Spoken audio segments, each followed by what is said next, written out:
আসসালামু আলাইকুম রহমতুল্লাহ। DS home YouTube চ্যানেলের পক্ষ থেকে আপনাদের সকলকে জানাই আন্তরিক মোবারকবাদ। আমি ডাক্তার এম এম ফেরদৌস দিনের মতো আজ চলে আসলাম নতুন একটি বিষয় নিয়ে, নতুন একটি ভিডিও নিয়ে। আজকে আলোচনা করব স্বপ্নদোষ পার্ট 2। তাই এই বিষয়ে যারা জানতে চান তারা আমার ভিডিওটি সম্পূর্ণ দেখুন। প্রিয় দর্শক মণ্ডলী,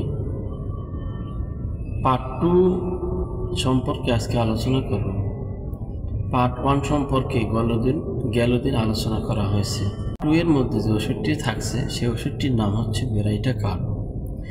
এই বেরাইটাকার্ব 6 এই ওষুধটি কোন কোন লক্ষণে ব্যবহার করবেন তার আগে জেনে নিই বেরাইটাকার্বের কাজ কী। বেরাইটাকার্বের লক্ষণগুলো কি কি? বেরাইটাকার্ব তার আগেই আমরা জেনে নিই এই ওষুধটি আমরা কোন কোন লক্ষণে ব্যবহার করব।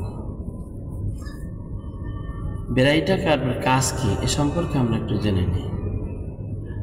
বুদ্ধি অত্যন্ত মোটা, স্মৃতিশক্তি দুর্বল, বয়স অনুপাতে শিশুর দৈহিক বডি ও মানসিক উন্নতি অনেক কম, ইত্যাদি ইত্যাদি লক্ষণ যদি কোনো মানুষের মধ্যে দেখা যায় তার জন্য বেরাইটাকার্ব। অন্য যে লক্ষণগুলো আছে সে লক্ষণগুলো হচ্ছে বোকাটে টাইপের, বুদ্ধিহীন, জ্বর বুদ্ধি সম্পন্ন, রোগ প্রতিরোধ ক্ষমতা যাদের খুবই কম, একটুতেই ঠান্ডা লাগে, সর্দি হয়, অত্যাধিক নারী লিপ্স থাকা সত্ত্বেও দাঁতু পাতলা হলে এই বেরাইটাকার্ব উপযোগী। এখন আমরা জেনে নিব বেরাইটাকার্বের ডোজ সম্পর্কে। এই ওষুধটি 2 ফোঁটা করে 6 ঘন্টা পর পর এভাবে যদি ওষুধগুলি নিয়মিত খান তাহলে ইনশাল্লাহ আপনাদের স্বপ্নদোষ বন্ধ হয়ে যাবে।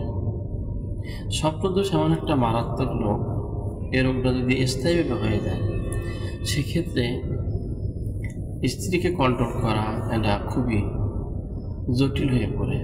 পাশাপাশি স্মৃতিশক্তি কমে যায়, ইত্যাদি ইত্যাদি আরও যত লক্ষণ আছে সেই লক্ষণগুলিতে আমরা বেরাইটাকার্ব ব্যবহার